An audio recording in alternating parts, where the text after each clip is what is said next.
When this case started making headlines again today, I was like, I am tired of it. I'm over it.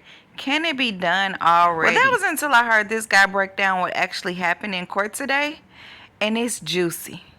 Listen to it for yourself. Okay, we just got our first break in the Tory Lanez trial. We had opening statements. Opening statements are still actually going. We had to pause midway through for lunch.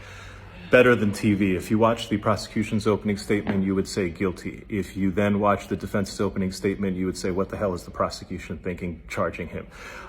Basically, the prosecution started with this story. They said that, hey, they're all at the party, and Tory is leaving the party with Meg. They're in the car.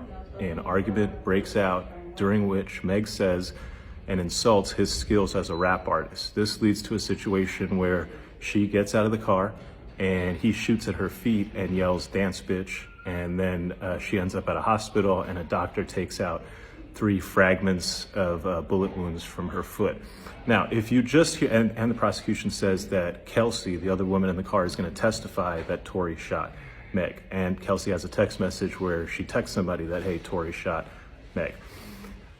And then the rest of the prosecution's case is based on all these calls and texts where Tory's like, oh, I'm so sorry, oh, I'm so drunk. He never says that I shot him. He's just like, oh, I'm just so sorry, I'm so drunk. So question what he's apologizing for. So that's the prosecution's case. Seems pretty easy. Then the defense comes up, and man, it gets spicy. First, the defense goes, they're not telling you about half of what's going on. The most important thing they're not telling you about an eyewitness who saw 2 women fighting, Kelsey and Meg. And so let's talk about why them 2 are fighting. Let's talk about how she was in the front seat. The gun was caught in the front seat.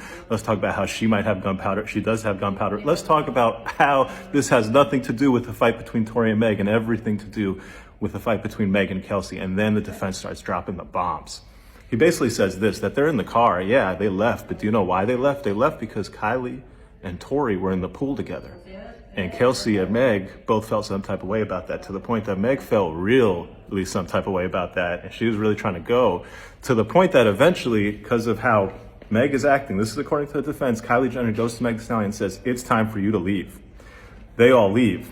The defense's point is what happens in the car is this. Tory questions Kelsey, hey Kelsey, why are you backing up Meg for me trying to, get it on with Kylie Jenner? Meg has been snaking men from you your whole life. I hooked up with you, Kelsey, and then Meg went behind your back and hooked up with me. And Kelsey, this is not the first time.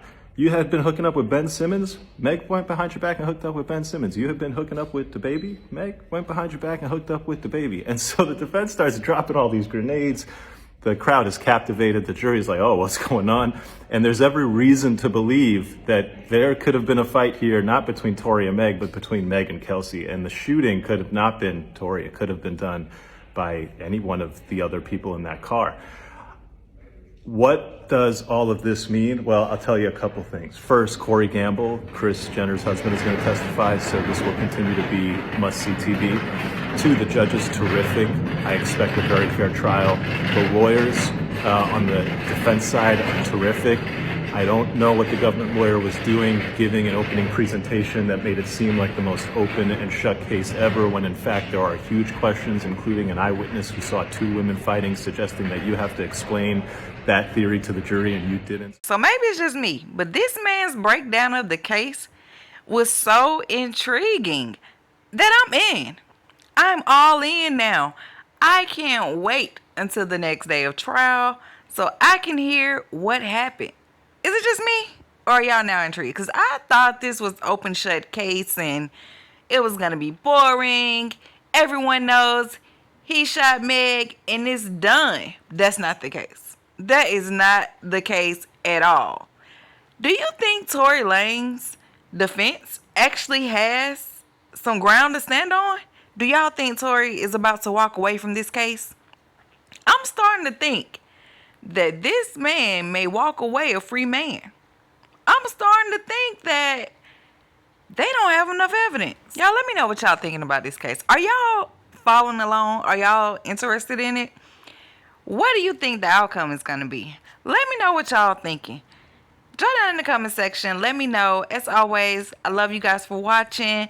Until next time, bye.